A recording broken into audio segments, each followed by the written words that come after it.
Hello, my name is Anna, and I'm coming on to talk to you about the coronavirus and what you should know if you are pregnant right now. I just want to give you some general information. I'm not a researcher myself, and I haven't done any research or evidence-based research around this. However, I know the recent and current evidence that is out there at the moment, and I just want to give you some really good information that I've found around being pregnant right now and what you should know about the coronavirus. First of all, as a woman who is pregnant, generally you're more susceptible for viruses and bacteria because your immunity is lowered because you are pregnant. This is the nature's way of ensuring that you don't attack your own baby, your body doesn't attack your own baby. Okay. But as it has shown, all the research we do have currently on the coronavirus is showing that you are not more susceptible as a pregnant woman for the coronavirus. The research that is current right now is limited. We don't have a lot of evidence-based research done because this is a new virus, right? But all the evidence we do have is really reassuring. You, as a pregnant woman, are just as susceptible for this virus as any other in the population.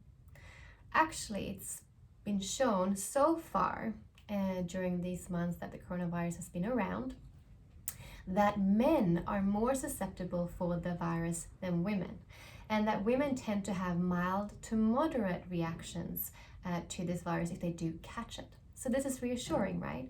And also it shows that pregnant women are not more susceptible of actually catching this virus. So one big, sigh out there, hey. Also, it's been shown that all research points towards, at this current state in time, that babies cannot catch the virus in the womb, so in utero. So if you're pregnant right now, your baby, if you get the virus, your baby, as it is shown right now by evidence, do not contract the virus from you. So mamas who've had the virus, who've given birth, it has been shown that the virus is not in the amniotic fluid, it is not in the cord blood, and it's also not in her breast milk, which I will talk a bit more about later. So that's really reassuring, isn't it? To know that if you're pregnant right now, you don't have to worry that your baby will catch the virus inside your womb. However, if you do get sick and you get very violently ill, if you're one of those very few percentage that do get very sick from the virus, you need to obviously seek medical help. We don't want you to have a high fever, especially in early pregnancy, because that can cause congenital abnormalities. So we don't want high fevers in first trimester. And in the end of your pregnancy, if you do catch, for example, the common flu or other viruses, we have seen that it can potentially cause preterm labor and miscarriage. Now, there's actually no good evidence showing that that could happen with this virus. So again, reassuring. However, remember, the research is limited still, okay? So what I'm sharing with you right now is the current evidence we have.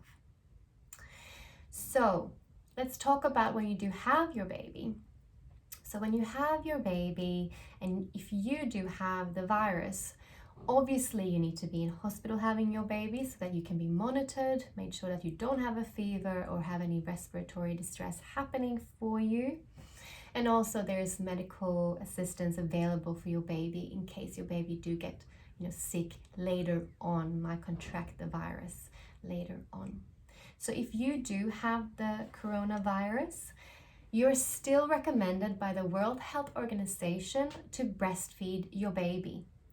You're recommended to start breastfeeding within the first hour of birth because we know that your breast milk holds beautiful components that boost your baby's immunity and even changes depending on what kind of immunity your baby needs, depending on what's going on in the environment and the communication between you and the baby while your baby's breastfeeding. It's quite remarkable.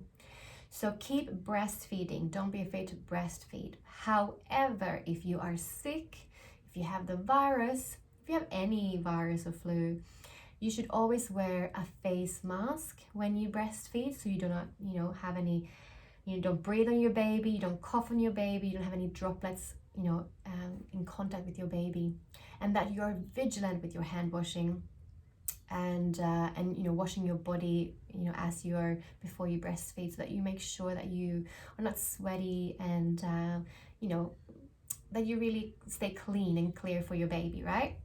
But keep breastfeeding. It's really important. This is what's going to be the best immunity boost for your baby, okay? And if you currently have a baby, then keep breastfeeding. Don't stop even if you get the virus, okay?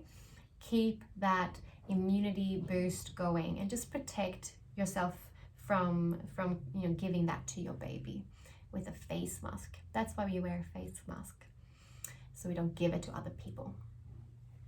Okay, so now you know this. Now you can, relax a little bit, knowing that you are not at higher risk as a pregnant woman. Your baby in your womb is not at higher risk currently by the current evidence.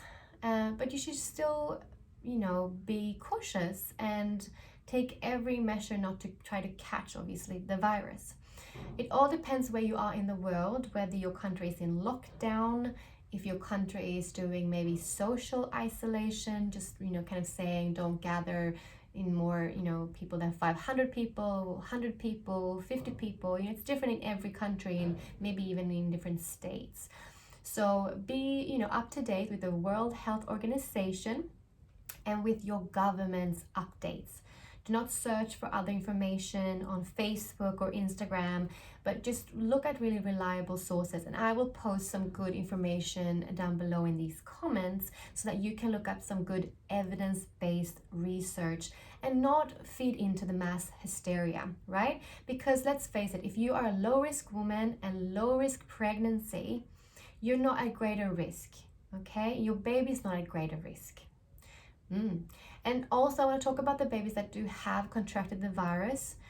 Generally, most of all those babies have had mild symptoms and they've recovered, okay? So the evidence is showing that it's not, there's always circumstances where some babies are more susceptible or, have greater risk factor, just as you as a woman can have. But generally, babies are handling this virus fine. So let's just take a big breath in and sigh out and just realize that we don't have to panic. Okay, being pregnant, there's plenty of things you can panic about. And, you're so sensitive when you're pregnant. Do not feed in to this fear. Okay, what you should do though is to be up to date and aware what's going on and protect yourself and your family. So how can you do that? Well, social isolation. Do not go and mix with your friends, even with big social gatherings. Don't go to big malls. Don't travel. Take time out now. Nourish yourself and nourish your baby and nourish your family that you're having close by. And take this as an opportunity to prepare for birth, to read up, or maybe do an online birth course. This is the time where you can really rest, do lots of resting, eating good nutritious food. That's a good way, boosting your immunity. Taking this as an opportunity to really give to yourself and love yourself up. Connect with your baby. Here on my YouTube channel, you can find the Bonding with Baby meditation. Do that, just give yourself nourishment, stay in love and high vibration, and try not to focus on the fear that other people have. Because remember what we just talked about, there's no reason for you to panic. Of course, wash your hands. Be very diligent with hand hygiene. Just disinfect your home. Keep it clean. And if you have other kids, make sure that they also do isolation at the moment, social isolation. Make sure that they don't bring the virus home, or your partner, or so on and so forth. And nourish yourself at home. Take this time out. Now, if you do want to take some time out and focus on getting ready for your birth, I want to offer you 25% off on the natural birth course. The natural birth course is designed to optimize your chances of having a natural and an empowered birth experience. I'll post the link down below, and you can use the coupon code EMPOWEREDBIRTH to get this 25% off right now. So if you are in social isolation, if you are at home and you're feeling fearful, well, this course does deal a lot with fear release and how to trust your body and your body's wisdom and really truly prepare for birth in the best holistic way. So if this feels good for you, then just check out the link below and get 25% off with Empowered Birth coupon code. All right, Mama, I hope that some of this that I shared has made you feel a bit more relieved, and knowing that if you are low risk and your pregnancy is low risk, then you're not more susceptible for this virus. If you're high risk, then please take even more precautions. I would totally recommend to do isolation at this point for you and minimize going outside, exposing yourself. And stay safe, mamas. Okay, thank you so much for tuning in.